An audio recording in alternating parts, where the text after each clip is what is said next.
யார் அந்த சார், அதெல்லாம் போய் யார் அந்த அகிலா, யார் அந்த அக்கா. நடந்தது அநீதி. Justice for Ajith Kumar. Police அராஜகத்தின் உச்சக்கட்டம். கையில் ஆட்சியை வைத்துக் கொண்டிருந்தால் என்ன வேணா செய்யலாம்.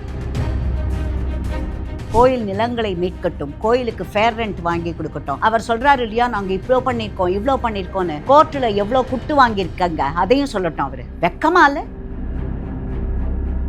4 வருட ஆட்சி தமிழ்நாட்டின் அவலத்தின் உச்சகட்டம். ஸோ அறநிலையத்துறை கண்டிப்பாக அறமற்ற துறை தான். அது எந்தவித நல்லதும் நடக்கவில்லை. ஆக்சுவலாக அதில் ஊழல் நடக்குதா? கண்டிப்பாக எதுவும் இருக்கு. ஆன் வாட் பேசிஸ் அந்த விழுப்புரம் ஏஜென்சியை நீங்கள் சூஸ் பண்ணீங்க அப்படின்னு கேட்டேன் நான். அதுக்கு பதில் கிடையாது. விழுப்புரத்தில் இருக்கும் ஒருவருக்கு எதற்காக இந்த கான்ட்ராக்ட் கொடுக்கணும்?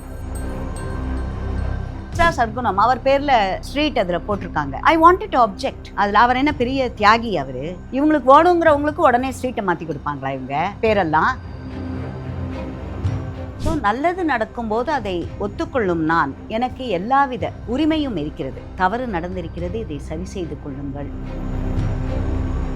மேம், நேற்று மாமன்ற கூட்டத்தில் வந்து நீங்கள் ராசா அவர்கள் அமித்ஷா அவர்களை பற்றி ஸ்டேஜ்லேயே வந்து முட்டாள்னு ஒரு விஷயத்தை குறிப்பிட்டிருந்தார். அதை பற்றி நீங்கள் ஒரு கண்டனம் தெரிவித்தப்ப அங்கே ஒரு சலசலப்பும் கூச்சல் குழப்பமும் பார்க்க முடிஞ்சது. என்ன நடந்தது? ஒரு மத்திய உள்துறை அமைச்சரை என்ன ஒரு வார்த்தை யூஸ் பண்ணியிருக்கார் அவர் ராசா?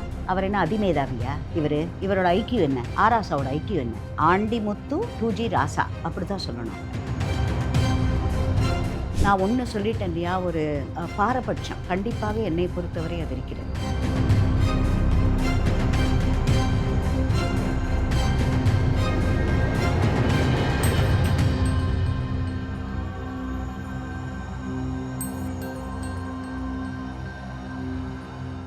பேசு தமிழா பேசு நேயர்களுக்கு வணக்கம். இன்னைக்கு நம்ம கூட சிறப்பு விருந்தினரா இணைஞ்சிருக்கவங்க 134வது ward councillor Uma Anandan ma'am அவர்கள். வணக்கம் மேம். எப்படி இருக்கீங்க மேம்? நல்லா இருக்கு மேம். இப்போ ரொம்ப பரபரப்பா பேசிக்கிட்டு இருக்க விஷயம் இந்த அஜித் குமாரனுடைய கொலை வழக்கு தான். ஸோ இன்னைக்கு வந்து பாத்தீங்கன்னா எஃப்ஐஆர் காப்பி வெளிவந்திருக்கு. அதுல வந்து அவங்க கால் தடுக்கி கீழே விழுந்ததுல வலிப்பு ஏற்பட்டு தான் இறந்திருக்காங்க அப்படிங்கிற ஒரு தகவல் வந்திருக்கு. அதை பத்தி என்ன நினைக்கிறீங்க மேம்? தினம் ஒவ்வொரு புது தகவல் வந்துட்டு இருக்கு. அதில் இன்றைக்கி இது வந்திருக்கு, நாளைக்கு என்ன வருமோ, இன்றைக்கி மத்தியானம் என்ன வரும்னு தெரியாது அதில். ஏன்னா ஃபஸ்ட்டு வந்தது அவங்க வந்துட்டு அந்த பையனை கார் எடுக்க சொன்னாங்க. அப்புறம் அந்த பையனுக்கு கார் ஓட்டவே தெரியாது அடுத்த நாள் எடுத்து. அப்புறம் அவங்க ஏன் மேஜிஸ்ட்ரேட் முன்னாடி அந்த பையனை ஆஜர்படுத்தலை, அரெஸ்ட் பண்ணிட்டு எஃப்ஐஆர் இல்லை. எதுக்காக அந்த பையனோட பிரதரை கூட்டிகிட்டு போனோம்? இதில் எல்லாமே சட்டத்திற்கு புறம்பாக நடந்திருக்கிறது. சுப்ரீம் கோர்ட்டோட கைட்லைன்ஸ் எதுவுமே ஃபாலோ பண்ணலை. தினம் ஒவ்வொன்று. எதுக்காக டிஎம்கே கொடி போட்ட காரில் ஹூ இஸ் இன்வால்வ், யார் அந்த சார், அதெல்லாம் போய் யார் அந்த அகிலா, யார் அந்த அக்கா, அந்த மாதிரியெல்லாம் போயிட்டுருக்கு. தினம் ஒன்று. இப்போது சாத்தான்குளம் முன்னாடி எடப்பாடி அவர்கள் தலைமையில் இருந்தப்போ சாத்தான்குளத்தில் நடந்த அப்பா மகன், அதுக்கு இவர்கள் இன்றைக்கு வாயை மூடிக்கொண்டு எங்கேயோ பார்த்து கொண்டிருப்பவர்கள் அன்றைக்கி என்னென்ன பேசினாங்க? திரையுலகத்தை சார்ந்தவர்களும் சரி, சோ கால்ட் ஆக்டிவிஸ்ட் அவங்களும் சரி, டிஎம்கேல இருக்கிறவங்க எல்லாருமே அவங்களாம் என்ன பண்ணாங்க பார்த்தா, அன்றைக்கி கனிமொழி அவர்கள் வீட்டுக்கே போயிருக்காங்க, வேறு ஏதோ ஒரு வீட்டுக்கு. இப்போல்லாம் எங்கே காணாமல் போயிட்டாங்க அவங்க எல்லாரும்? இந்த விஷயத்தில் தப்பே செய்யாமல் ஒரு சின்ன பையன் அவன் தம்பியும் கூட கூட்டிகிட்டு போயிட்டு அதில் எஃப்ஐஆர் அன்றைக்கி போடலை. அதில் அப்புறம்தான் முள்ள எல்லாமே ஒவ்வொன்றா பூதம் கிளம்புற மாதிரி வந்துட்டுருக்கு. நடந்தது அநீதி. Justice for Ajith Kumar. நிச்சயமாக அந்த குழந்தை பிரெட் வினர் நினைக்கிறேன் தம்பி. நடந்தது அநியாயம், அட்டூழியம், போலீஸ் அராஜகத்தின் உச்சக்கட்டம். கையில் ஆட்சியை வைத்து கொண்டிருந்தால் என்ன வேணால் செய்யலாம் அப்படிங்கிறது. இப்போ தான் அந்த இது பிடிச்சாங்க, அந்த ப்ரெக்னென்ட் லேடியே திருவள்ளூர் இதில். ஸோ போலீஸோட அராஜகம் கிட்டத்தட்ட ஒரு எல்லையை தாண்டி போகிறது. முதலமைச்சர் அவர்கள் கையில் அந்த துறையை வைத்திருப்பவர். ஸோ கஸ்டோடியல்கிட்ட 25 அஜித்குமார் அவர்களதையும் சேர்த்து. இதுதான் அச்சீவ்மெண்ட்டா? 4 வருட சாதனை பட்டியல் இது. விலைவாசி நாங்கள் வந்தால் முதல்ல நீட்டு கையெழுத்து போடுவோம் நாங்கள். டாஸ்மாக் ஊழல் ப்ளஸ் டார்கெட். நேற்று மதுரை பெஞ்சு அவ்வளோ கேள்வி கேட்டிருக்காங்க கவர்மெண்ட்டை. இங்கே பார்த்தாக்கா வரிசையாக மந்திரிகள் ஊழல் இதில் இருக்குது. ஸோ இது என்ன ஒரு ஆட்சி இது? திராவிட ஆட்சி, திராவிட மாடல்ன்றது இதுதானா? 4 வருஷம் மக்களுக்கு சொல்லொண்ணாத துயரம். முதலமைச்சர் மாத்திரம் நான் தூங்க விட மாட்டீங்கன்றாரு. இவர் மக்களையே பொதுமக்களுக்கே அவ்வளோ கஷ்டம் கொடுத்துருக்காங்க. பொதுமக்களே தூங்கலை. மேம் இப்போ வந்து இந்த 4 ஆண்டு ஆட்சியில் ரொம்ப மோசமான நிறைய விஷயங்கள் பார்க்குறோம். பெண்களுக்கு பாதுகாப்பே இல்லைன்றதுல ஆரம்பிச்சு இப்போ இந்த கஸ்டடியல் டெத் வரைக்குமே. இருந்தாலும் திமுக சார்பில் ரொம்ப பெருமையாக பேசப்படுறது இந்த அறநிலையத்துறை தான். நாங்கள் வந்து கோவில்களை இவ்வளவு தூரம் புதுப்பிச்சிருக்கோம், இவ்வளவு விஷயங்கள் பண்ணியிருக்கோம், கும்பாபிஷேகம் பண்ணியிருக்கோம் அப்படின்ற மாதிரி நம்மளுடைய அமைச்சர் சேகர்பாபு அவர்கள் ரொம்ப பெருமையாக பேசுகிறாங்க. அதை பற்றி என்ன நினைக்கிறீங்க மேம்? ஒன்று ஃபஸ்ட்டு இவ்வளோ கும்பாபிஷேகம் பண்ணோம் அப்படின்றார் அவர். அது அவரோட வேலையே இல்லை. கும்பாபிஷேகம் பண்ணுவது என்பது அறநிலையத்துறையின் சட்டத்திட்டங்களின்படி அறநிலையத்துறையோட வேலையே இல்லை. எங்கெங்கெல்லாம் தவறு நடக்குதோ அங்கெல்லாம் போய் சரி பண்ணணும். முதல்ல அந்த ஈவோ எக்ஸிக்யூட்டிவ் ஆஃபீஸர் எப்படி உட்காந்துட்டுருக்கார் அந்த கோயிலுக்குள்ளே. சுப்ரீம் கோர்ட்டில் சிதம்பரம் கேஸில் ஜட்ஜ்மெண்ட்டை கேட்டாங்க அவங்க. அதில் இன்றைக்கு வரைக்கும் அவர்களால் அந்த ஆர்டர் காப்பி எடுத்து தர முடியல. ஸோ எக்ஸிக்யூட்டிவ் ஈவோ என்பவர் அங்கு ஒரு எந்தவித முதாந்திரமும் இல்லாமல் ஈஸ் அன் என்க்ரோச்சர், ட்ரெஸ்பாசர் கோயிலில். அதுக்கு முதல்ல பதில் சொல்லணும். அவர் ஈவோன்னு அப்பாயிண்ட் பண்ணுறாங்க இல்லையா, இந்த கோயிலுக்கு அவர் ஈவோ, இன்னொரு கோயிலுக்கு அவரை ஃபிட் பர்சனாக போடுவாங்க. அந்த கோயிலில் இருக்கிற ஈவோவை இன்னொரு கோயிலுக்கு ஃபிட் பர்சன். இப்போ உதாரணத்துக்கு இப்போது ஜூலை 7ஆம் தேதி அவ்வளோ நிறைய எல்லா இடத்துலையும் கும்பாபிஷேகம் நிறைய கோயிலில் பண்ண போகிறாங்க. திருச்செந்தூர்லேருந்து இங்கே நான் எப்பவும் கேட்டுக்கொள்கிறது, இந்த பாப்பாஞ்சத்திரம் வேணுகோபாலசாமி காசி விஸ்வநாதர் கோயில், அதுதான் could be the richest temple. அது சென்ட் ஜான்ஸ் குவீன்ஸ்லேண்ட், இவங்க தான் மெயின் ஆக்குபென்ட்ஸ். அதுக்கு கிட்டத்தட்ட அந்த கோயிலுக்கு 750 ஏக்கருக்கு மேலே இருக்கும் சொத்து. அந்த கோயிலுக்கு செம்பரம்பாக்கம் ஏரி இருக்கு இல்லையா, அதுவே அந்த கோயிலுக்கு எழுதி கொடுத்த சொத்துலேருந்து எடுத்துக்கிட்டது பிரிட்டிஷ் காலத்தில். பிரிட்டிஷ்காரர்கள் அப்பொழுது ஒரு கல்வெட்டே இருக்குது. நீங்கள் வந்து இந்த பப்ளிக்குக்காக உங்கள் வாட்டர் ரிசர்வாயருக்காக தண்ணீர் நிலத்தை கொடுத்துருக்கிறதுனால உங்களோட கோயிலுக்கு வரும் காசி விஸ்வநாதருக்கும் வேணுகோபால சாமிக்கும் வரும் வருமானத்தில் டேக்ஸ் கிடையாது அப்படின்னு அந்த காலத்தில் பிரிட்டிஷ் கொடுத்த கல்வெட்டு இருக்குது. அதில் அப்பேற்பட்ட கோயில் அதற்கு பண்ணுறாங்க அந்த கோயிலுக்கு. இப்போ சேகர்பாபு அவர்கள் ஏன்னா அந்த ஒரிஜினல் டாக்குமெண்ட்டே இருக்குது, அதை எழுதி வச்சது ஒரு இந்த ஃபேமிலி. அந்த ஒரிஜினல் டாக்குமெண்ட் ஃபர்ஸ்ட் லைன் பீச்சில் அவர் ரெஜிஸ்டர் பண்ணியிருக்கார். 100 வருஷத்துக்கு மேலே ஆச்சு. எங்கிட்ட அந்த காப்பி இருக்குது டாக்குமெண்ட்.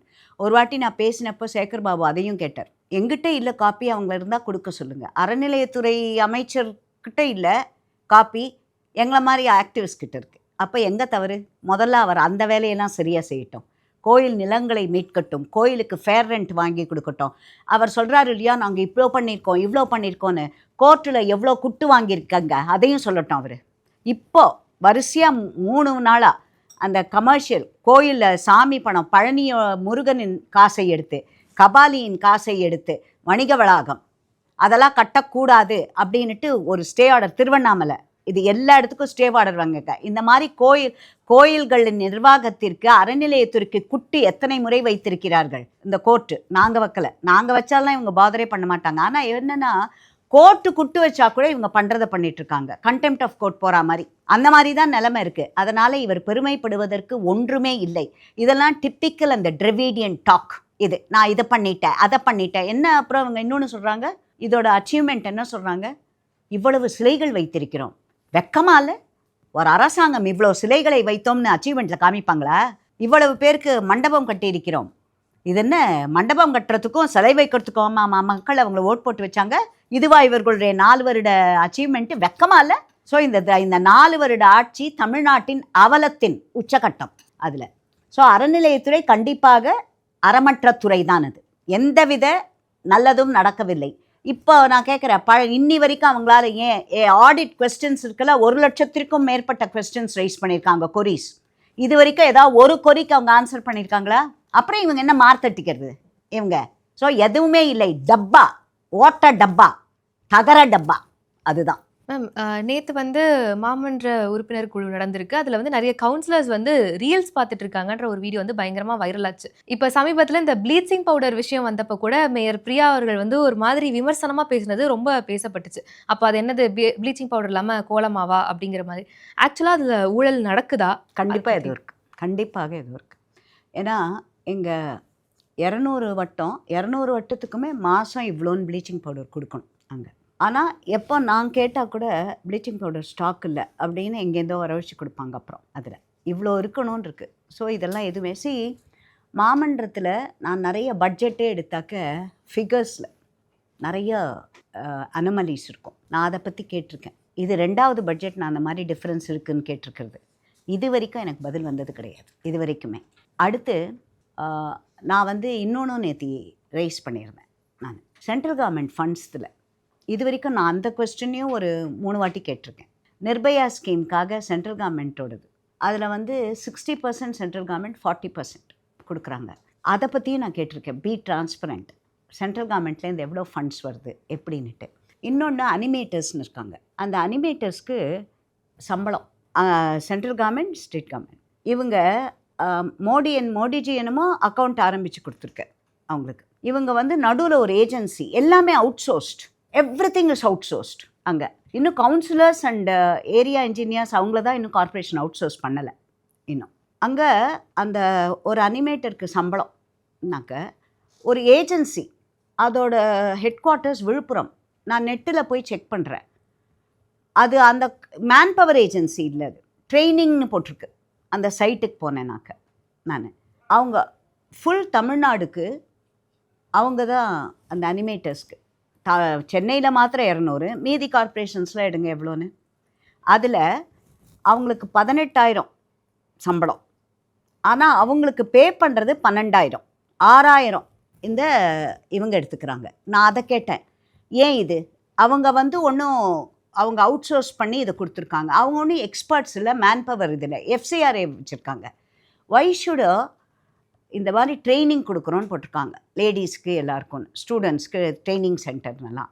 அப்படிப்பட்டவங்கக்கிட்ட இந்த மாதிரி இதை ஏன் வேறு யாராவது ஒரு இந்த ஏஜென்சி கிட்ட கூட, ஒரு என்ஜிஓ அது, இந்த மாதிரி ஒரு ஒருத்தரோட சம்பளத்துலேருந்து 6,000 ரூபாய். சென்னையில் மாத்திரம் பாருங்கள் 200 × 6,000 எவ்வளோ பாருங்கள் மாதம் அவங்களுக்கு. இந்த பணத்தை எவ்வளோ மிச்சப்படுத்தி எவ்வளோ நல்ல இதுக்கு பண்ணலாம். ஃபண்ட்ஸ் இல்லைன்றாங்க.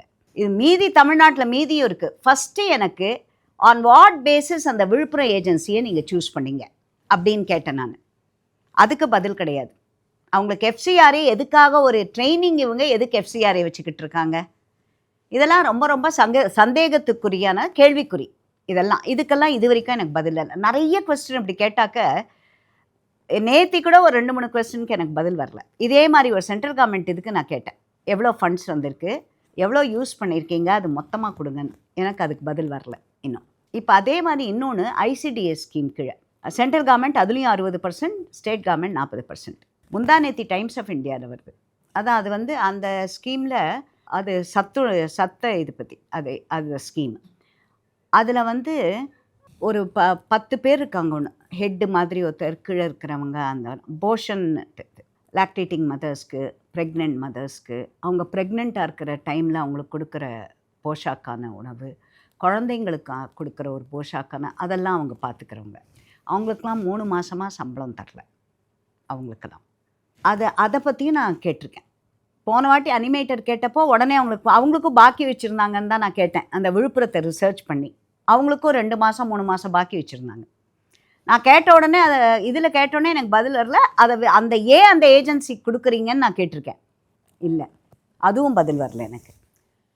அதே மாதிரி எனக்கு இன்னொன்று, முந்தானேத்தி டைம்ஸ் ஆஃப் இந்தியாவில் அட்வர்டைஸ்மெண்ட், ராம்கின்னு ஒரு ஏஜென்சி இருந்தாங்க. அந்த க்ளீன் பண்ணுறதுக்கெல்லாம் வச்சுருப்பீங்க. அவங்க நல்லா செய்யலைன்னு அவங்க மேலே ஆக்ஷன் எடுத்து அவங்கள எடுத்தாங்க. பட் நேற்று ஒரு அட்வர்டைஸ்மெண்ட் வந்திருக்கு அந்த சாலிட் வேஸ்ட் மேனேஜ்மெண்ட்டில். அந்த கம்பெனிக்கே ஆர்டர் கொடுத்துருக்காங்க. திருப்பி வேலைக்கு அவங்க ஆள் எடுக்கிறாங்க. அவங்க திருப்பி ராம்கி இது ஏன் ஒரு பிளாக்லிஸ்ட் பண்ணி நல்லா வேலை செய்யலன்னு அனுப்பிச்ச கம்பெனிக்கே திருப்பி ஏன் அந்த வேறு ஒரு கான்ட்ராக்டை கொடுக்குறோம், solid waste manage, why? And அவங்க வந்து I don't know how for it's true, அவர் கார்ப்பரேஷன் லோகோவையும் போட்டிருக்காங்க அவங்க அதில் அங்கே. ஸோ இதெல்லாம் ஏற்கனவே பிளாக்லிஸ்ட் ஆன கம்பெனிக்கு why are we giving the contract again to that company? Why? What is the reason? வேறு யார் கிடைக்கலையா? Why? There should be some transparency in this. So இந்த மாதிரி நிறைய விடை இல்லாமல் நாம் கேட்கும் கேள்விகளுக்கு விடை கிடைப்பதில்லை. மேம், இப்போ இவ்வளோ ஏஜென்சிஸ் அப்படின்னு சொல்லும்போது ஆக்சுவலாக இதெல்லாம் யாரோட கட்டுப்பாட்டில் இருக்குது? யார் தான் இதுக்கு பின்னாடி இருந்து செயல்படும்? அதுதான் நானும் கேட்டேன். விழுப்புரத்தில் இருக்கும் ஒருவருக்கு எதற்காக இந்த கான்ட்ராக்ட் கொடுக்கணும்? அவருக்கு நான் சொல்கிற கணக்கே பார்த்துங்க, 6,000 × 200 எவ்வளோ மாதம்? 6,000 × 200. Mind boggling. இந்த மாதிரி எல்லாத்தையுமே அவுட் சோர்ஸ். வை? அதில் இதெல்லாம் ஒரு யார் பின்னாடி, விடை தெரியாத இது. எங்களோடது அர்பன் அந்த யூஎல்டிசின்னுவாங்க, அந்த ஆக்ட், லோக்கல் பாடியோட ஆக்ட். அதில் நிறைய மாற்றங்கள் இப்போ அதில். அண்ட் அதை ஃபுல்லாக நம்ம கூட ஃபாலோ பண்ணுறதில்ல. நான் எங்களை மாதிரி இன்னொன்று நான் சொல்கிறேன், பெரிய தவறு.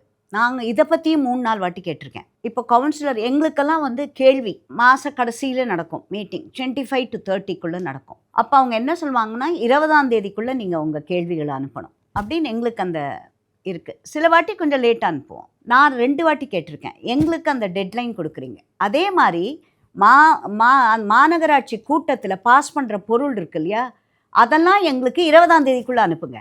ஏன்னா கிட்டத்தட்ட ஒரு 300 பக்கம் 200 பக்கம் வரும். நாங்கள் அதை ஃபஸ்ட்டு புரிஞ்சுக்கணும், படித்தா எங்களுக்கு புரிகிற மாதிரி இருக்கணும் அதெல்லாம். அண்ட் அந்த 300 பக்கமோ 200 பக்கமோ ஒன்றா வராது. ஃபஸ்ட்டு ஒரு 15-16 தேதிக்கு ஒரு 10 பக்கம் வரும். அப்புறம் 18 இல்லை 20 தேதிக்கு இன்னொரு 20 பக்கம் வரும். மாநகராட்சி கூட்டம் நாளைக்குன்னா, இன்றைக்கி இந்த வாட்டி திங்கக்கிழமை, நேற்று நடந்துச்சு, எனக்கு சனிக்கிழமை சாயங்காலம் வருது.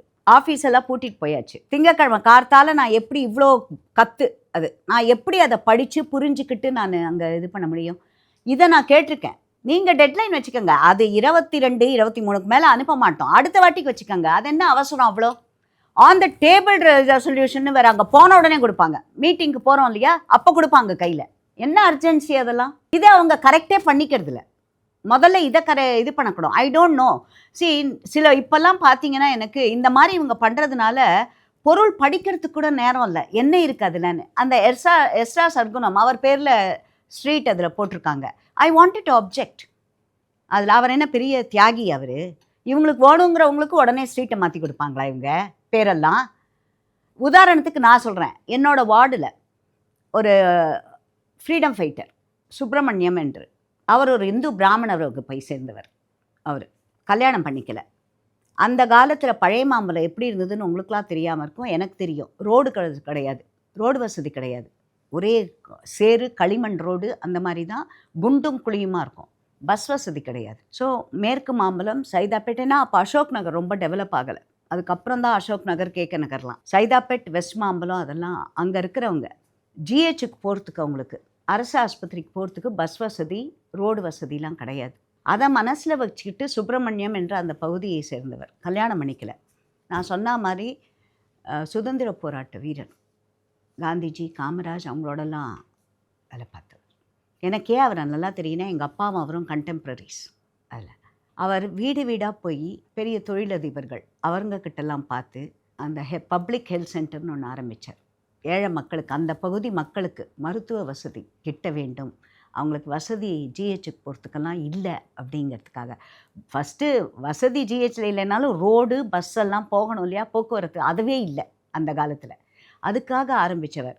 இது வரைக்கும் இந்தியாவில் இந்த பப்ளிக் ஹெல்த் சென்டர்ன்றது தான் பப்ளிக் ஹெல்த் பாலிசிக்கு ஒரு முன்னோடி. கிட்டத்தட்ட இந்தியாவிலே நம்பர் ஃபஸ்ட்டு அதுதான். 50s ஆரம்பித்தார் அவர். எல்லாருக்கிட்டையும் போய் 4 அணா 8 அணா. ஏன் அதை சொல்லுன்னா, எங்கள் அப்பாவுக்கு பணம் கொடுத்துருக்காரு. எங்கள் அப்பா பப்ளிஷிங்கில் இருந்தாலும் பிரிண்டிங் எல்லாம் ஃப்ரீயாக பண்ணி கொடுப்பார் அதுக்கு அங்கே. இப்படிப்பட்ட ஸ்தாபகர். அது 75 வருஷம் ஆகுது. அவரோட பேரை வைங்க அந்த லேக்வி ரோடுக்குன்னு கேட்டுக்கிட்டு இருக்கேன். நான் 2 வருஷம் ஆச்சு கேட்டு. அந்த இது எங்கே தூங்குறதுன்னு தெரியல. எஸ்ரா சர்க்குணத்துக்கு உடனே ரெசல்யூஷன். எதற்காக? எஸ்ரா சர்க்குணம் என்ன தியாகம் செஞ்சார் அவர்? ஏதாவது சோஷியல் இது பண்ணியிருக்காரா அதில்?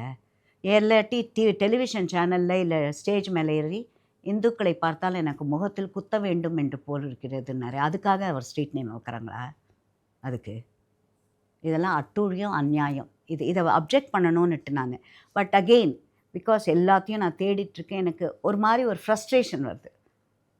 ஏன் நம்ம இது வரைக்கும் இவ்வளோ வாட்டி கேட்குறோம், ரூல்ஸு ரெகுலேஷன் அப்படின்னா பேசுகிறாங்க, ஏன் இதை அவங்களால ஃபாலோ பண்ண முடியல? எங்களுக்கு அந்த 300 பக்கத்தை ஏன் 20ஆம் தேதிக்குள்ளே அனுப்ப முடியல? அட்லீஸ்ட் 30ஆம் தேதி மீட்டிங்னா 25க்குள்ளே எங்களுக்கு அதுவே கஷ்டம்தான். Let me be very frank. ஏன்னா அதை படித்து புரிஞ்சுக்கிற நிறைய பேர் எக்ஸ்பர்ட்ஸ் அதில் இருப்பாங்க, கவுன்சிலர்ஸ் 3ஆவது வாட்டி 4ஆவது வாட்டி அவங்களாம். பட் என்ன மாதிரி முதல் முறை கவுன்சிலராக இருக்கிறவங்களுக்குலாம் ரொம்ப கஷ்டம். அண்ட் ஐ பெட் நிறைய கவுன்சிலர்ஸ் அதை படிக்கக்கூட மாட்டாங்க. நான் முதல்லலாம் ரொம்ப சீரியஸாக படிச்சுட்டு இருந்தேன். இப்போ அப்படியே ஒரு கிளான்ஸ் தான் அதில். எனக்கு சொன்ன இல்லையா, சனிக்கிழமை ராத்திரி எனக்கு வருது ஒரு 200 பக்கம். அதை எப்படி நான் படித்து அதை புரிஞ்சுக்கிட்டு அது என்ன அப்ஜெக்ஷன் எனக்கு அப்படின்னு நான் கேட்க முடியும்? நான் மேம் இப்போ எனக்கு ஒரு டவுட் வருது மேம். இப்போ ஷீ டாய்லெட் அப்படின்னு சொல்லி ஒரு நடமாடும் வாகனத்தை இன்ட்ரடியூஸ் பண்ண அன்னைக்கு பார்த்ததோட சரி. நான் அதை ரைஸ் பண்ணுறதா இருந்தேன் அந்த கொஸ்டினை நேத்தி. எனக்கு 0 ஹவரில் சான்ஸ் கொடுத்துருந்தாங்க. நான் அந்த பாயிண்ட்டை ரைஸ் பண்ணுறதா இருந்தேன். பட் அதுக்கு முன்னாடி எனக்கு இன்னொரு 3 நாள் இருந்தது. அதனால் அதை அடுத்த வாட்டி வச்சுக்கலாம் அப்படின்ட்டு அவங்கக்கிட்ட கேட்குறதா இருந்தேன் நானே. பெரிய ஒரே பேசுவாங்க. நம்முடைய திராவிட மாடல் முதலமைச்சர் அவர்கள் சிறந்த முதலமைச்சர், இந்தியாவின் சிறந்த முதலமைச்சர், முன்னோடியாக திகழ்பவர்கள், இந்த ஸ்கீம் இனாகுரேட் பண்ணுறார், அந்த ஸ்கீம் இனாகுரேட் பண்ணுறோன்னு ஒரே பப்ளிசிட்டி இருக்கும் அதுக்கெல்லாம். அந்த வேன் நான் பார்த்துருக்கேன் பனங்கல் பார்க்கிட்ட ஒரு 4 நாள் 5 நாள், என்னாச்சு தெரியாது. அந்த மாதிரி எவ்வளோ வேனு எங்கேயுமே கிடையாது. அது டைம்ஸ் ஆஃப் இந்தியாவில் வந்திருக்குது. அதில் அது எப்படி அதுக்கு என்ன பதில் சொல்ல போகிறாங்க? அதுக்கு காணும், அது அந்த வேனையே காணும். எவ்வளோ எக்ஸ்பென்ஸ் ஆச்சு அதுக்கு அதில். ஸோ இந்த மாதிரி நிறைய ஒரு ப்ராஜெக்ட் ஆரம்பிக்கிறோன்னு பெருசாக அட்வர்டைஸ்மெண்ட்டு பேப்பரில் எல்லாம் பண்ணுறதோட சரி, அதோட maintenance how it is, I will definitely say it's in a very very bad position, very pitiable condition. Ma'am இப்போ பொதுமக்களாக இருக்க எங்களால் கேள்வி கேட்க முடியலை.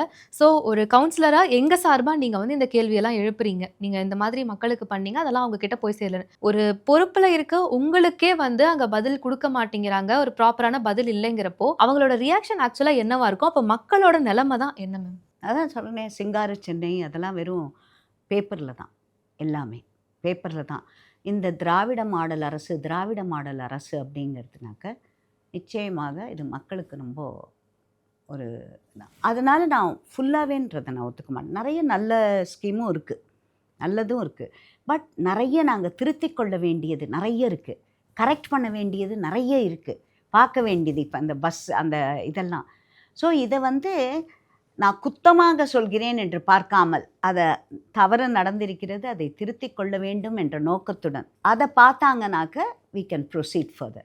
நான் அங்கே பிஜேபி ஆளாக வந்து அங்கே தவறுகளை கண்டுபிடிப்பதற்காகத்தான் உட்கார்ந்திருக்கிறேன் அந்த மாதிரி பார்க்காம. ஏன்னா நான் வந்து ஐம் பீங் வெரி ஆனஸ்ட். நான் வந்து இந்த கார்ப்பரேஷனில் நிறைய நல்லது நடக்குது, அதையும் நான் சொல்கிறேன். இப்போ ஸ்டாம் வாட்டர் எல்லாருமே சொல்கிறீங்க, மழைநீர் வடிகால் நிச்சயமாக நல்லா நடந்திருக்கு. அதை எங்கே போனால் நான் வந்து என்னோட வார்டை வச்சே நான் சொல்ல முடியும், அதில் கண்டிப்பாக நல்லது நடந்திருக்கிறது. அதே மாதிரி கார்ப்பரேஷன் ஸ்கூல்லையும் பசங்களோட படிப்புக்கு அதெல்லாம் நிறைய முன்னேற்றங்கள் இருக்கிறது. அதில் ஸ்மார்ட் கிளாஸாக இருக்கட்டும், அதெல்லாம் நிச்சயமாக நல்லது இருக்குது. ஸோ நல்லது நடக்கும்போது அதை ஒத்துக்கொள்ளும் நான், எனக்கு எல்லாவித உரிமையும் இருக்கிறது. தவறு நடந்திருக்கிறது, இதை சரி செய்து கொள்ளுங்கள், இதற்கு என்ன, இதற்கு எனக்கு ஒரு டிரான்ஸ்பரண்ட்டாக பதில் சொல்லுங்கள் அப்படின்னச்ச கார்ப்பரேஷன் எனக்கு பதில் சொல்ல, எனக்கும் மக்களுக்கும் பதில் சொல்ல கடமைப்பட்டிருக்கிறது. ஆனால் அதிலிருந்து அவர்கள் தவறுகிறார்கள். மேம் இப்போது அந்த மாமன்ற கூட்டத்தில் நிறைய கவுன்சிலர்ஸ் வந்து ரீல்ஸ் பார்த்துக்கிட்டு இருந்தது, அது ஒரு பக்கம். இன்னொரு பக்கம் மேம் நேற்று மாமன்ற கூட்டத்தில் வந்து நீங்கள் ராசா அவர்கள் அமித்ஷா அவர்களை பற்றி ஸ்டேஜ்லேயே வந்து முட்டாள்னு ஒரு விஷயத்தை குறிப்பிட்டிருந்தார். அதை பற்றி நீங்கள் ஒரு கண்டனம் தெரிவித்தப்ப அங்கே ஒரு சலசலப்பும் கூச்சல் குழப்பமும் பார்க்க முடிஞ்சது. என்ன நடந்தது மேம்? நான் வந்து நிச்சயமாக ராசாவிற்கு நாவடக்கம் தேவை. அவர் இந்த மாதிரி இது முதல் முறை இல்லை, திரும்பி இதை பண்ணிகிட்ருக்கார். அவர் ஹிந்துக்களை பற்றி கேவலமாக பேசுறது, சனாதன தர்மத்தை பற்றி கேவலமாக பேசுறது, இந்த மாதிரி ரிப்பீட்டட். போலீஸ் ரெக்கார்டில் ஹேபிச்சுவல் அஃபெண்டர்ஸ் அப்படின்னு வச்சுருப்பாங்க. நான் இப்போ பொலிட்டிக்கல்ஸ் இதில் எடுத்தோன்னாக்க ராஜாவும் அந்த திரும்ப அந்த தவறை செய்கிறவர் அவரும். அதை பற்றி எனக்கு எல்லா வித ரைட்டும் இருக்குது. இப்போது பார்லிமெண்ட்டில் தர்மேந்திர பிரதான் வந்து தமிழ் இவங்களை பற்றி ஏதோ சொல்லிட்டாங்கன்னுட்டு இவங்கெல்லாம் கலாட்டா பண்ணாங்க. அதில் ஒரு மத்திய உள்துறை அமைச்சரை என்ன ஒரு வார்த்தை யூஸ் பண்ணியிருக்கார் அவர் ராசா? அவர் என்ன அதிமேதாவியா? இவரோட ஐக்கியம் என்ன? ராசாவோட ஐக்கியம் என்ன? ஆண்டிமுத்து 2G ராசா அப்படி தான் சொல்லணும் அவரை. இப்படிப்பட்ட தகுதிகளை வைத்து கொண்டிருக்கும் இவருக்கு ஏதாவது ஒரு இது இருக்கா பேசுகிறதுக்கு இதில்? அண்ட் இதை எனக்கு எல்லா வித ரைட்டும், இதே இவங்க வந்து அங்கே வேறு இவங்களுடைய ஒன்றுமே இல்லாத யாராவது பற்றி இவர்களுடைய இப்போ இன்னும் அவங்க வந்து நீங்கள் சொன்னீங்க இல்லையா அந்த வீடியோ பார்க்குறாங்கன்னுட்டு, அதுக்கு அடுத்து வர இப்போ இங்கே வந்து கண்டனத்துக்கு நான் எழுந்து நின்னேன். அதில் வந்து அத்தனை பேரும் என்னை சுற்றி இதை கேட்கக்கூடாது உட்காருங்கன்னுட்டு எனக்கு முன்னாடி ஒரு அம்மா உட்காந்துருப்பாங்க. அந்த அம்மா எப்போவுமே என் சீட்டு வரைக்கும் வந்து இதெல்லாம் மேயர் கண்ணுக்கு தெரியல போல இருக்குது. நான் ஒரு வார்த்தை அன்றைக்கி யூஸ் பண்ணேன்னு எங்கிட்ட இது பண்ணாங்க. அந்த அம்மாவை இது வரைக்கும் அவங்க கண்டிக்கிற இது 3வது முறை அந்த அம்மா என்கிட்ட அப்படி நடந்துக்கிறது. எனக்கு முன்னாடி உட்காந்துட்டு இருப்பாங்க, அவங்க பேர் கூட எனக்கு தெரியாது. அவங்க என் சீட்டுக்கே வந்து என்னை மிரட்டுறா மாதிரி, என்னை இது பண்ணா மாதிரி வராங்க. அதற்கு எந்தவித கண்டனமும் தெரிவிக்கவில்லை. அதில் டெப்டி மேயர் அப்புறம் எங்கிட்ட, மேடம் இதெல்லாம் நீங்கள் கொஸ்டின் அவரில் உங்களோட இதும்போது தான் கேட்கணுன்னு ஒத்துக்கிட்டு நான் உட்காந்துட்டேன். அதுக்கப்புறமும் என்கிட்ட வந்து அந்த அம்மா பேசிகிட்டு இருந்தாங்க. வீடியோலாம் பார்த்துருப்பீங்க. இதெல்லாம் மேயர் கண்ணுக்கு தெரியலையா? மேயர் ஒருதலைபட்சமாக பாரபட்சமாக நடந்து கொள்கிறார் என்னுடைய விஷயத்தில். ஏன்னா எழுந்து நின்று விசிகேயாக இருக்கட்டும், அவங்களாம் எழுந்து பேசச்ச சனாதனத்தை அழிக்க வேண்டும், அக்ரஹாரத்தை அழிக்க வேண்டும் அப்படிம்பாங்க. அது தனிப்பட்ட தாக்குதல் இல்லையா? அதெல்லாம் அவங்கள மக்கள் வந்து அவங்கள இதை பற்றி பேசுறது சனாதனத்தை அழிப்பதற்கும் அக்ரஹாரத்தை அழிப்பதுன்னு என்று பேச வேண்டும் என்பதற்காக தான் அவங்கள தேர்ந்தெடுத்து அமைச்சிருக்காங்களா கார்ப்பரேஷனுக்கு? இதெல்லாம் ஒரு முறை கூட கண்டித்ததில்லை மேயர் அவர்கள். ஆனால் என்னோட ஒரு வார்த்தை அதுவும் என்ன, எல்லாரும் என்னை வந்து அதுவும் நான் சொன்னதில் எந்த தப்புமே இல்லை. 170 கிட்டத்தட்ட கவுன்சிலர் அவங்க 200ல். அதுக்கு நம்ம இங்கிலீஷில் என்ன சொல்லுவோம்? Brutal majority. கரெக்டாக இல்லையா அந்த word? Strong majority or brutal majority. அதுக்கு அந்த ப்ரூட்டல்ன்ற வார்த்தைக்கு அப்ஜெக்ட் பண்ணாங்க அவங்க. ஸோ எம்வாயிலேருந்து வரும்போது அதே தான் ஆராசாக்கும். எங்களுடைய நாக்கு வந்து வரைச்ச ஒரு கலர் உண்டு, அவங்க நாக்குக்கெல்லாம் கலர் கிடையாது. அவங்க போய் முஸ்லீம் மாநாட்டில் நடந்துப்பாங்க, அங்கே பேசுவாங்க. அதில் வேற ஒரு மேடையில் போய் சனாதனத்தை அழிக்க வேண்டும், கொசு டெங்கு போல் அதை அழிக்க வேண்டும் எல்லாரும் பேசுவாங்க. அதெல்லாம் தப்பு இல்லை, அதுக்கெல்லாம் கலர் கிடையாது. நீங்கள் இப்போ சொல்கிறதுக்கு இந்த வீடியோ பார்க்குறோன்னு சொன்னீங்க இல்லையா, இது ஏன்றதுக்கும் நான் சொல்கிறேன். இப்போது அங்கே வந்து குறைஞ்சது ஒரு கார்ப்பரேஷனில் கொஸ்டின் ஹவர்னு வைப்பாங்க. அந்த மீட்டிங் ஒரு நாள் மீட்டிங்கில், அடுத்தது 0 ஹவர். ஸோ டோட்டலாக ஒரு 20 பேர் 25 பேர் மேக்ஸிமம், இப்போ கம்மி பண்ணியிருக்காங்க. அவ்வளோ பேர் கொஸ்டின்ஸ் கேட்போம். Deputy mayor mister Mahesh request பண்ணிகிட்டே இருப்பேன், சீக்கிரம் முடியுங்க, பேசிக்கிட்டே இருக்காதீங்க, சொல்ல வேண்டியது சொல்லுங்கன்னு அவர் சொல்வார். டைம் எல்லாம் உண்டு, மணி அடித்தும் பேசிக்கிட்டே இருப்பாங்க சில பேர். அதில் அவங்க கொஸ்டின் வந்து ஒரு 5 நிமிஷம் தான் இருக்கும். ஆனால் அதுக்கு முன்னாடி வர முகஸ்துதி இருக்குது பாருங்கள், அதில் அவங்க எங்கேயோ ஆரம்பித்து எங்கேயோ வருவாங்க. இந்த மாதிரி 25 பேர் நான் சொல்கிறேன். அதில் ஒரு 17லேருந்து 20 பேர் அவங்களும் அவங்க தோழமை கட்சிகளும் தான் இருப்பாங்க. இவங்க அத்தனை பேரும் அங்கேருந்து ஆரம்பித்து முகஸ்துதி. இன்னும் அவர் டெப்யூட்டி பிரைம் மினிஸ்டர் இருக்கார் உதயநிதி ஸ்டாலின், அவரோட பையன் இருக்கார், இன்னும் அவருக்கு தான் அவங்க துதி பாடலை. ஒருவேளை இன்னொரு 3-4 மாதத்தில் அவருக்கும் அவர் பேரையும் சேர்த்துட்டுருவாங்களோ என்னமோ. அதில் ஆரம்பித்து அங்கேருந்து வரைச்ச இவ்வளோ பேர் 20 பேர் 22 பேர் இப்படி பேசுகிறத கேட்டோன்னா ஏன் போர் அடிக்காது சொல்லுங்கள் நீங்களே? இது என்ன, கொட்டாய் விட்டு தூங்க கூட ஆரம்பிப்பாங்க சில பேர். அதில் வீடியோ பார்க்குறது எல்லாம். ஏன்னா ஒரு நியதி இருக்கணும். நேத்தியே ஒரு அம்மா ரொம்ப நல்லா பேசினாங்க, அவங்க தமிழ் நல்லா இருந்தது, அவங்க கேட்ட கேள்விகள் எல்லாமும் நல்லா இருந்தது எல்லாம். ஆனால் அவங்க அந்த கேள்விக்கு வரத்துக்கு முன்னாடி 10 நிமிஷம் பேசினாங்க அவங்க நான் சொல்கிறத பற்றி அங்கே. ஸோ இந்த மாதிரி இருக்கச்ச இப்படி தான் ஆகும். இப்போது ஆண்டிமுத்து ராசா 2G ராசா அவர் இது வரைக்கும் எவ்வளோ வாட்டி பேசியிருக்கார். முதலமைச்சர் என் தூக்கத்தை கெடுக்காதீர்கள்னு சொல்லிகிட்டே இருக்கார். தூக்கத்தை கெடுக்காமல் இருக்க அவர் தான் ஆக்ஷன் எடுக்கணும். இப்போ நீங்கள் சொன்ன மாதிரி போலீஸு லாக்அப் இதாகிடுது வந்துகிட்டே இருக்கு. சின்ன குழந்தைங்க மேலே நேத்தியே ஒரு சின்ன குழந்தை நுங்கம்பாக்கத்தில், அந்த குழந்தை மேலே செக்ஷுவல் அசால்ட் 8 வயசு குழந்தை மேலே. இது சென்னையில், திருவள்ளூர், இந்த மாதிரி வரிசையாக ஒரு நாளைக்கு எவ்வளோ இடத்துல நடக்குது செக்ஷுவல் அசால்ட். அது பெண்களுக்கு பாதுகாப்பு இல்லை. அதில் அங்கே நேத்தியே கார்ப்பரேஷன் ஒருத்தர் பெண்களுக்கு பாதுகாப்பான, நான் எழுந்து கேட்கலான்னு நினச்சேன், அப்போ நீங்கள் ஒத்துக்கிறீங்களா பெண்களுக்கு பாதுகாப்பு இல்லை உங்கள் இதுலன்னு சொல்லிட்டு? அப்போது அப்படின்னுட்டு திருப்பி அதே சொல்லுவாங்க, உங்கள் முறை வரும்போது கேளுங்க அப்படிம்பாங்க. அதில் என்ன முடிஞ்சிடுச்சு, அப்போ என்னோட இது முடிஞ்சிடுது. அதில் பெண்களுக்கு பாதுகாப்பில்லை, குழந்தைகளுக்கு பாதுகாப்பில்லை, வயதானவர்களுக்கு பாதுகாப்பில்லை. ரொம்ப வயதானவங்க ஃபார்ம் ஹவுஸில் இருந்தாங்கன்னா அவங்கள கொலை பண்ணுறாங்க. ஸோ யாருக்குமே பாதுகாப்பில்லை இங்கே. இதில் இதையெல்லாம் ஏன் ஆண்டிமுத்து ராசா பேச மாட்டேங்கிறார்? அவரும் மக்கள் பிரதிநிதி தானே பார்லிமெண்ட்டில். நான் இப்போ அவர் முட்டாள்னு சொன்னார், நான் அவர் வளருவார் அப்படின்னு சொல்கிறேன். அதை ஒத்துக்கொள்ளக்கூடிய பக்குவம் இருக்கிறதா இங்கே? ஆர்எஸ் பாரதி என்ன பேசுவார்? உங்களெல்லாம் பற்றியே என்ன பேசினார் அவர்? அடுத்து ஜட்ஜுக்கெல்லாம் என்ன சொன்னார்? நாங்கள் போட்ட பிச்சை அப்படின்னார். எல்லா விதத்துலேயும் எல்லாரையும் தூக்கி ஒரு ஹைட் ஆஃப் ஆரகன்ஸ் சொல்லலாம். அதில் ஃபுட்பால் ஆடுறது எல்லாரையும். இன்றைக்கு ஆட்சியில் இருக்கிறீர்கள் என்பதனால் நீங்கள் எது வேணாலும் பேசலாம், எது வேணாலும் செய்யலாம். மக்களோட ஞாபக சக்தி கம்மியாக இருக்குது. எலெக்ஷன் போது இந்த இதில் போடுறாங்களே சோஷியல் மீடியா 200 ரூபாய் உடன்பிறப்பு. அவங்களால அந்த முருகன் மாநாட்டுக்கு வந்தது 200 ரூபாய்க்காக வரல, பிரியாணிக்காக வரல. அதானே இப்போ கூட நேற்று பார்த்தா சேலத்தில் கலாட்டா இருக்குது. மீட்டிங் முடிஞ்சு காசு கொடுக்கலன்னுட்டு அவங்க 4 ஆண்டு கால ஆட்சி. அதுக்கு மீட்டிங் போட்டிருக்காங்க, காசு கொடுத்து வர வச்சுருக்காங்க. முருகர் மாநாட்டுக்கு நாங்கள் யாராவது ஒருத்தர் அப்படி கூட்டிகிட்டு இருந்தோமா நாங்கள்? அதில் இதெல்லாம் ஜீரணிக்க முடியாமல் இவர் அமித்ஷாவை முட்டாள் என்கிறார். ஆண்டிமுத்து 2G ராசா. நான் திருப்பி சொல்கிறேன், ஆண்டிமுத்து ராசா அவர்கள் மக்களால் தேர்ந்தெடுக்கப்பட்ட பிரதிநிதியாக இருப்பதற்கு லாயக்கில்லாதவர். மேம், இப்போது மேயர் பிரியா அவர்கள் பதவிக்கு வந்து 3 வருடம் ஆயிடுச்சு. ஸோ இந்த பதவி காலத்தில் அவங்க எந்த அளவுக்கு செயல்பட்டிருக்காங்க, இன்னும் என்னென்ன விஷயங்கள் பண்ண வேண்டியது இருக்குது, இதெல்லாம் பண்ணவே இல்லை இப்போ வரைக்கும் அப்படின்னா உங்களோட பார்வையில் என்னவா இருக்கும்? எனக்கு வந்து ஃபஸ்ட்டு அவங்களோட ரொம்ப இன்டராக்ஷன் இல்லை எனக்கு. பட் அந்த கார்ப்பரேஷன் இதில் பார்க்குறது தான் முதல்ல நான் பார்த்த வணக்கத்துக்குரிய மேயர் அவர்கள். நான் அன்னைக்கு ஃபஸ்ட்டு வந்த உடனே எலெக்ஷன் ஆகி வந்த உடனே இப்போ பார்க்குற வணக்கத்திற்குரிய மேயர் அவர்களுக்கும் நிறைய வளர்ச்சி கண்டிப்பாக அதை ஒத்துக்கொள்ள வேண்டும். கார்ப்பரேஷன் மீட்டிங் ஹேண்டில் பண்ணுறதா இருக்கட்டும், பேச்சில் இருக்கட்டும், பதில் சொல்வதில் ஆகட்டும், நல்ல முதிர்ச்சி இருக்கிறது, நிறைய மெச்சூரிட்டி இருக்குது கண்டிப்பாக அதில். பட் நான் சொல்கிற மாதிரி ஒரு டைம் ஃபேக்டராக அது என்னன்னுட்டு அதில் நான் ஒன்று சொல்லிட்டேன் இல்லையா, ஒரு பாரபட்சம் கண்டிப்பாக என்னை பொறுத்தவரை அது இருக்கிறது. அவங்க எங்கே சொன்னாலும் அதை மறக்க முடியாது. பர்சனலாக ஐ கேன் டெல். பட் நீங்கள் பொதுவாக கேட்டிங்கன்னா அதில் அவங்க வந்து நிறைய முன்னேறி இருக்கிறார்கள். அந்த மேயராக பணியில் நிறைய முன்னேற்றம் இருக்கிறது. இன்னொரு 1.5 வருஷம் இருக்குது.